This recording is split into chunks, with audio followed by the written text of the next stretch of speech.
مرد کی آنکھ اور عورت کی زبان کا دم سب سے آخر میں نکلتا ہے۔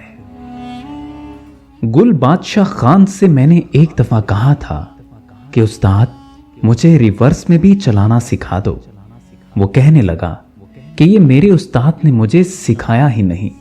میرا استاد چنار گل خان بولتا تھا کہ شیر، ہوائی جہاز، گولی، ٹرک اور پٹھان ریورس گیئر میں چل ہی نہیں سکتے۔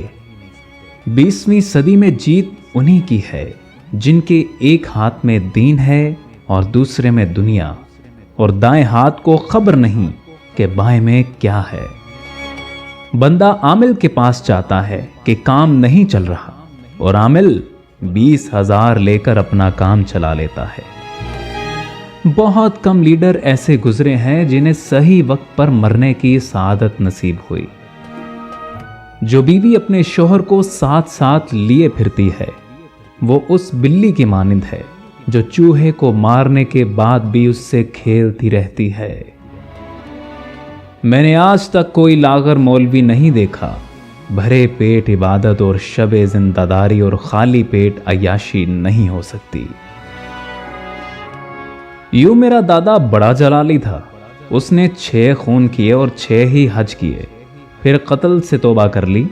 کہتا تھا اب میں بوڑھا ہو گیا، اب مجھ سے بار بار حج نہیں ہوتا۔ اگر کوئی شخص یہ ثابت کر دے کہ اس کے پاس اتنی جائیداد اور سرمایہ ہے کہ قرض کی قدان کوئی ضرورت نہیں، تو بینک اسے قرض دینے پر رضامند ہو جاتا ہے۔